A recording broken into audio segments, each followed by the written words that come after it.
What's up, everybody? This is Jay, and this is my recap for The Godfather Harlem Season 2, Episode 5. It's a small world after all. Now, we see that Bumpy and Chin's alliance is getting stronger. They're making more money, but unfortunately, in this episode, it's about to all go to hell because the circumstances that was out of either one of those men's control. They tried to control it, but it seems that love has no real control, and I don't know. At the end, I'm gonna ask you, if you was Bumpy, would you have took a chance on Chance and ruined everything? Let me know. But before we get into it, let's see how it broke down. Now, we see that it's the World's Fair happening in New York, and it was the theme of peace through understanding. Meanwhile, we see at the shipping yard that Chin controls, and he has it under control. He's showing Bumpy they got cheese coming in from Wisconsin and all kind of stuff. He said, "Hey, with that much cheese, at least we know it ain't no rats around, you know." And so then they laughing and everything. And so then Chin says, "Here, let me take you here. Let me show you something." And so he shows him these little fake wannabe Chucky dolls, and he says, "Hey, look at this. They make all this noise. It drives me crazy. But listen to this. Look, check this out." And then he opens it up, and it's a bag of doogie, and he say, "Oh, okay. I guess you get that from the French Connection, huh? Okay, it's pretty good."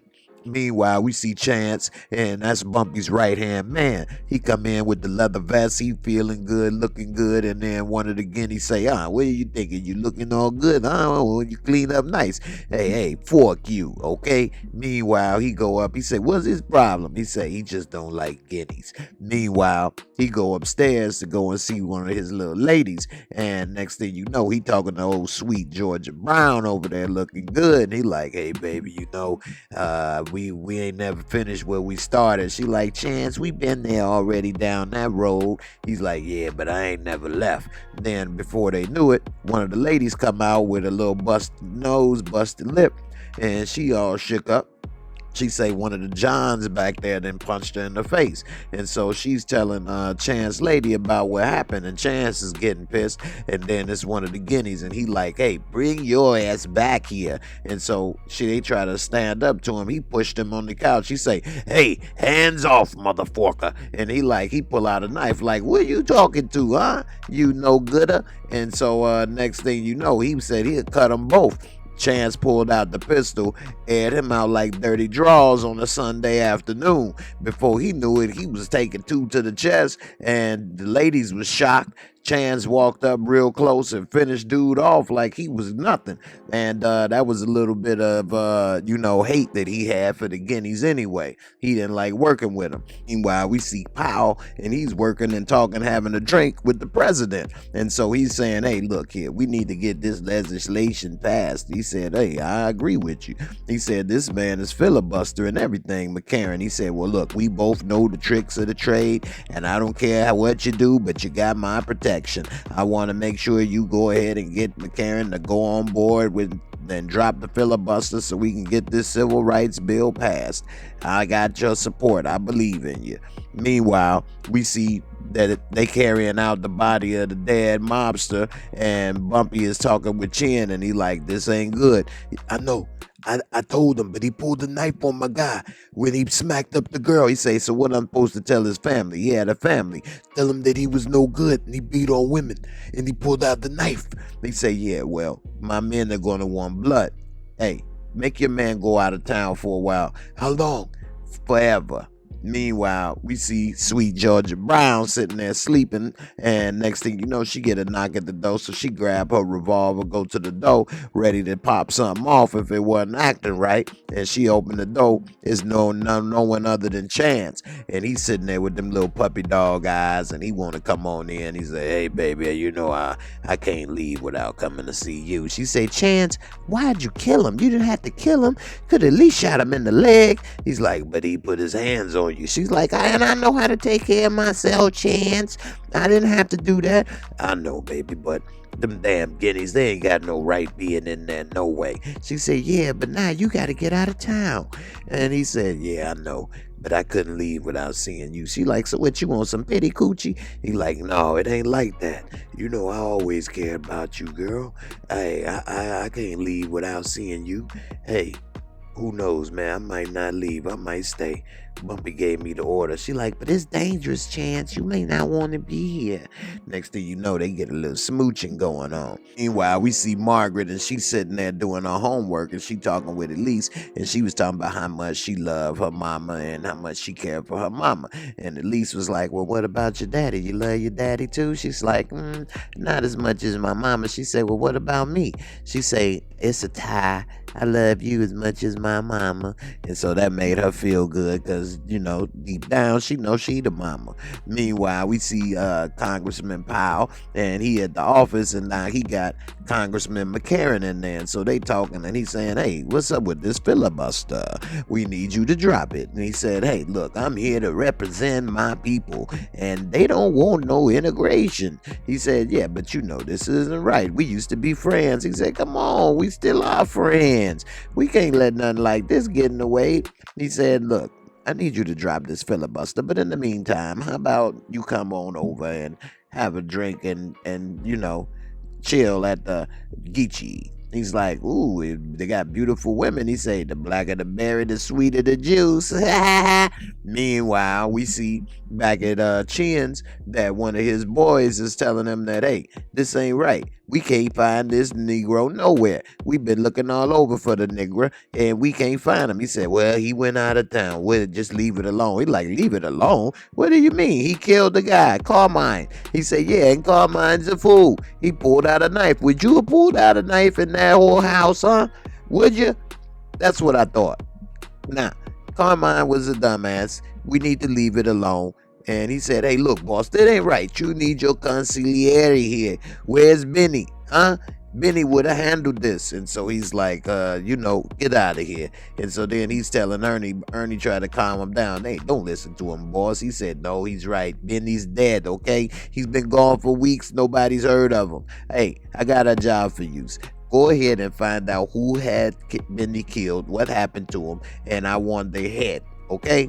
And he said, all right, boss. Meanwhile, we see that Elise is talking with Brother Malcolm, and she's telling her about her feelings with Margaret, and that she want to tell her the truth, and she want to raise her as a Muslim and everything. And he like, well, you should tell her the truth. That's the best way to remedy any lie.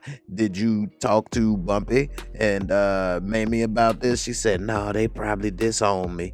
He said, well, eventually the truth is gonna have to come out. You best tell her.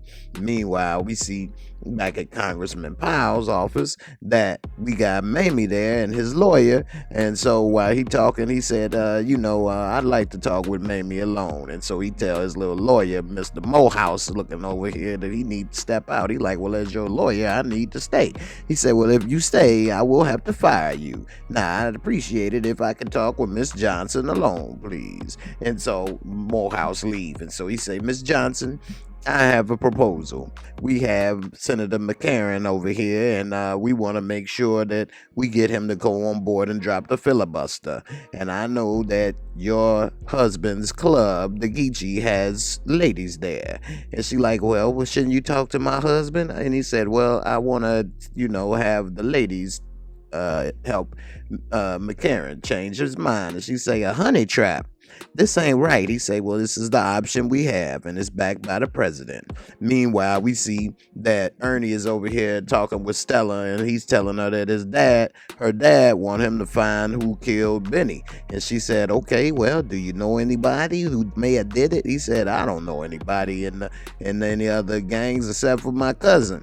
And she said, well, has he killed anybody? A bad guy? He said, yeah, he's killed plenty of people, but he's my cousin still. I can't do that. She said, well, I guess I'll just tell my father that we killed him. He's like, what, are you crazy? She said, well, you got to do what you got to do.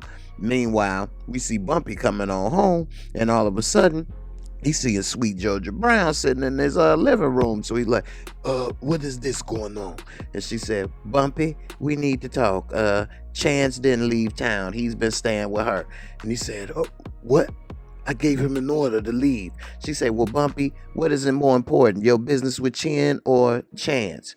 And so she's saying, Bumpy, he don't want to leave. He's being stubborn, and I worry about his life. And he said, well, look, I gave him an order to leave. It was for his own protection. He didn't want to leave. He didn't want to stay. He disobeyed no order, direct order. She said, Bumpy, I don't want him to die. Could you please check in on him? Where is he staying? So she was reluctant to tell him. And, his wife was telling him she don't want nothing to happen to him. So she said, please don't make sure nothing happened to him. And she said, he's staying in my place. And so Bumpy, he thinking about what he got to do. Meanwhile, we see back at the Geechee, Ernie then brought his cousin to the Geechee. And so he like, yeah, this is nice. Yeah, well, hey, your aunt, she's been asking about you and everything. He like, what? They remember me? He like, yeah, they remember you, man. We still love you over there. Hey, she not crazy. It's your uncle that's crazy. Hey, it's good to hang back out with you, man. These families, I don't know. We should all get along. Look, they could get along in here. Meanwhile, we see Chance cleaning his pistols, ready to pop something off. When he hear a knock at the door, he ready. Who is it? And then it's me. And so he opened the door and he see his bump come on in. He like, what are you still doing here? I told you to leave. I gave you an order. Bumpy, I ain't never disobeyed an order before until now. I told you to go. You're putting everything in jeopardy, our business and your life. He said, yeah, but these guineas, they shouldn't be here. He said, so you blame me. You think this is my fault. He said, I'm just saying, you ain't run and I ain't gonna run. You had all the families all on your ass and you managed. I'ma manage. They taking away our dignity. Well, maybe it's a price on dignity. Bumpy, they treat us like garbage. We need to go ahead and get over this. I ain't leaving. Meanwhile, we see at the Geechee that McCarran is there with Powell, and you see Mamie looking damn good. And so he's getting all, hot and bothered and moist. And then we see Powell say, hey, let me go ahead and get a little something to wet our whistle, while she all smiles in his face. And so while he goes to get a drink, he opens up and he talking about hey, I'm down for another. And so he talking to her about how, when he saw her, she reminded him of, he said, hey, you the woman that I've been looking for. She like, well, I'm married and I appreciate it, but we do have women that are discreet upstairs. He say, but let me tell you something. You remind me of my mammy. And so she got a little offended right there, like, my name Mammy, not Mammy. And she said, anyways, Congressman, we do have women that specialize in being discreet and taking care of all kinds of gentlemen right on upstairs. He said, oh, is that right? She said, oh, yeah, they can definitely help you and handle any of your needs and all of your needs that you may desire. And he said, okay, well, maybe I will go upstairs and check it on out. Thank you. And so she a little salty. He done called her a little mammy look-alike. And so he gone upstairs to see if he can get a little something. And he come and says, so how did it go? She said, he said, I remind him of his mammy. Powell damn near choked on his drink. He like, what? And so she said, well, he's going upstairs anyway. And so he goes upstairs, and first thing when he come upstairs, they bring out all these fine-ass sexy women. And he like, oh, my goodness. Hey, I guess I'll take them all. Hey, I don't want to disappoint anybody now. Hey, I got enough to go around. And so he ready to go ahead and get a little bit of brown sugar. He about to damn near catch diabetes with all that sweet brown sugar he about to taste. And so he take all of the women to the back. He ain't leave none to chance. And so he gone back there while they down there talking. Mamie is saying how she feel bad about what's going on and this ain't right. And he's saying, I don't think you understand how the politics go. She's like, I do. And this ain't right. We should go high and they going low, and we should be above this. Meanwhile, we see him, he getting his pants take off. He's sitting there in his old boxer drawers, his old man drawers, while they sitting there with the eye in the sky taking pictures of the whole shebang. And so while he's sitting there getting his swilly swole with all this sweet brown chocolate milk everywhere, you know what I'm saying? Boy, hey, you gotta go in style, boy. And he had a big ass smile on his face, and I don't blame him. Meanwhile, we see back at the warehouse, Bumpy said, we got a problem. My man didn't leave town. He said, oh, well, hey, you got a problem. I told him to leave town. He said, hey, look, what is it going to take to call off the hit on my boy Chance? He said, I don't know if we could just put a price on something like that. You think so? Yeah, I do. He said, well, I mean, he did have family, and, Carmine, I didn't like him, but it's going to take a lot. He said, how about I give you half of what I make on the next shipment? He said, well, how about I take it all? Yeah, then we can make it work. Good thing you didn't like the bastard. Meanwhile, we see back at Chen's house with Stella. Ernie is telling her, hey, I don't know. I couldn't do it, okay? I was with him. He was talking about family. I couldn't do it. Oh, what, you scared? What, you gonna take a little wee-wee? You can't do it? Hey, fork you, Stella. I can do it. Uh-huh. That's what you think, huh? You couldn't fork me if you wanted to. Your little wee-wee couldn't get hard. What, you want to go and pee-pee in your pants? I'll show you what I'll do. And she say, oh, what, you gonna hit me? What, you afraid I'll tell my father? Huh? He said, all right, I'll show you. I'll show you. So she basically done talked him into killing his own cousin. Meanwhile, back at the mosque, we see Elise, and she's working with one of the little junkies, and she's talking about, I don't give a damn about this baby. I want to die. I just want to get my fix. She said, okay, baby, I understand, but I used to be in your same spot, and I had a baby, and that's all I care about. You had a baby? What's your baby like?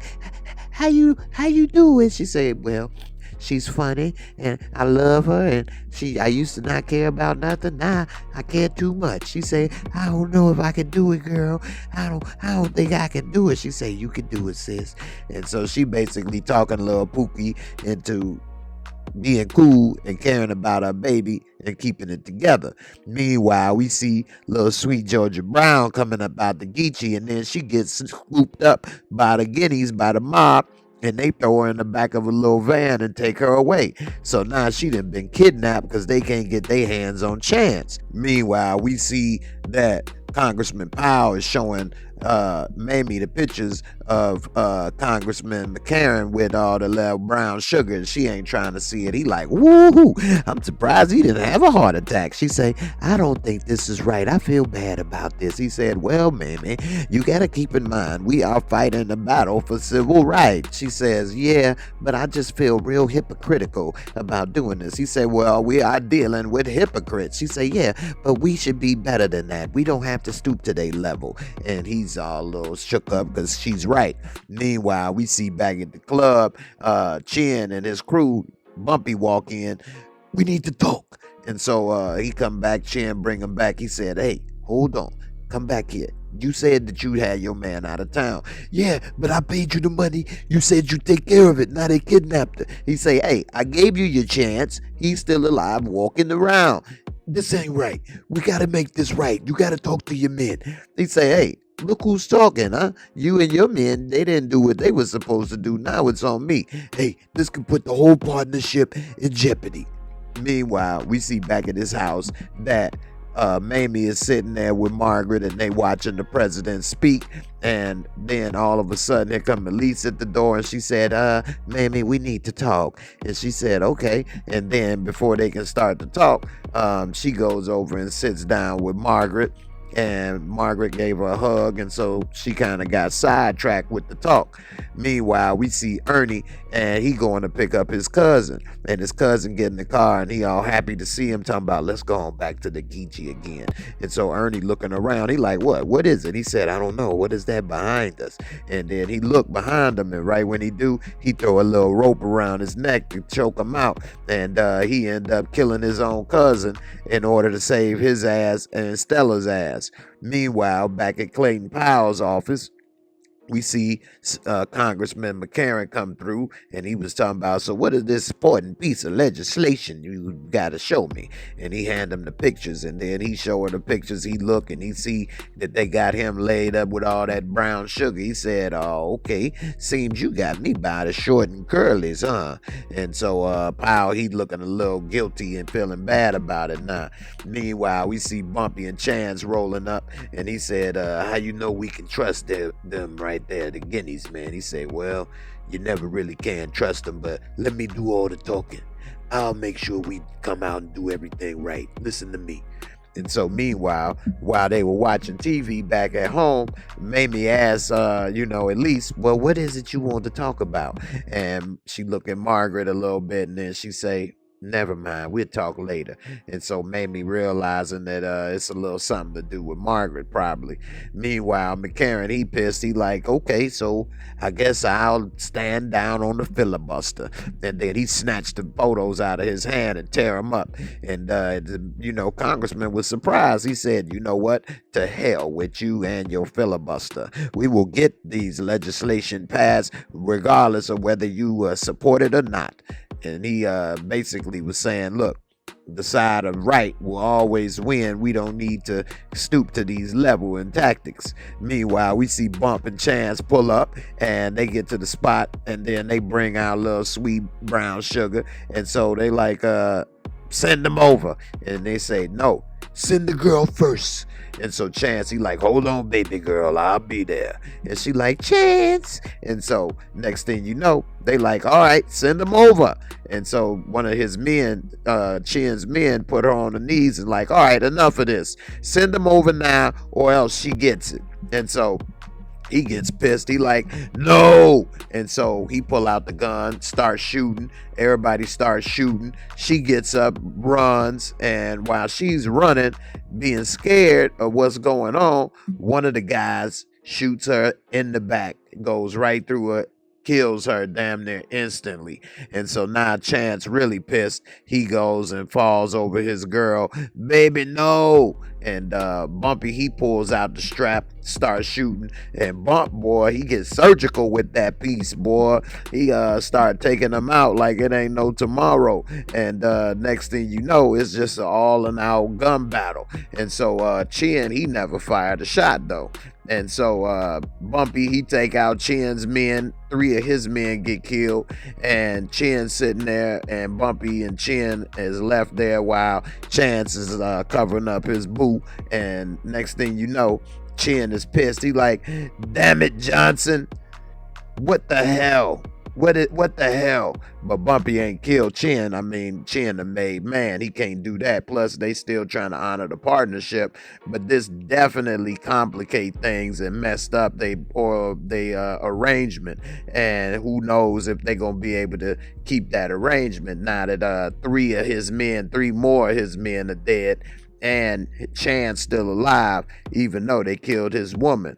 And now Chance definitely ain't gonna like no guineas. He sat there holding her crying. He was upset. And it looked like because of Chance, Bumpy and Chin's arrangement is all over. Now it's time for some real talk. This was another great episode from Godfather Harlem Season 2. They keeping up the good work. It shows right now how they had the political side going with how they set them up with the Geechee. And it just shows how back in the day, all of these different aspects were intertwined, whether it was the gangsters, the congressmen in politics, or, the religious movement with Malcolm X. And although Powell had the blessings from the president Johnson to do what was needed to in order to get this civil rights legislation passed, and it did need to get passed. At the same time, being the man of God, even though he did have his own discretions, he didn't want to stoop to that level. Although he probably would have had it not been for Mamie. I also think Bumpy made a big mistake backing his boy Chance. He gave him a direct order to leave town, and that was going to save his ass and save the business. And then Chance decided to disobey that order, which then left his ass up for grabs. And he tried to compare what Bumpy did when the families was after him. But Bumpy the boss. You ain't the boss. You a soldier. You need to listen to what your general's telling you. And now he done put the whole neighborhood and the business in jeopardy, because it's going to be a war now between the Guineas and what the Bumpy Johnson crew got going on. So I think Chance really put a lot of people in danger, and eventually got the woman that he loved and cared about and tried to protect. He got her killed by putting her in that situation. And so, if anything, he should have left town with her. And if she didn't want to go with him, then that's too damn bad. You shouldn't have killed the dude. Even she told you that. Now it's time for a Mosco for the episode. as far as visuals and cinematography and costumes. Every time I watch this, I think that it is shot in the correct time period. And even with the World's Fair situation, it looked realistic. So I'm going to give it a 20 out of 25. Storyline and plot was excellent as always. Great writing. And I'm going to give that as well a 20 out of 25. Special effects and makeup. Everybody looks the part. The hair, makeup, everything looks original and authentic. I'm going to give it a 20 out of 25. And as always, entertainment. Fun factor, this was very entertaining, just like every other episode this season. And I'm going to give that a 20 out of 25, leaving it with a high most score of 80. Okay. And also, if you're new to the channel, please subscribe to my membership area. You can get early access to different videos and also a couple other perks. I do a live members only show every Wednesday, so please subscribe and I'll check you out on the next episode. Peace, and I'm out of here. Thanks for watching. I hope you enjoyed the video. Please hit that like, subscribe, bang that bell, and I'll catch you on the next one. Peace.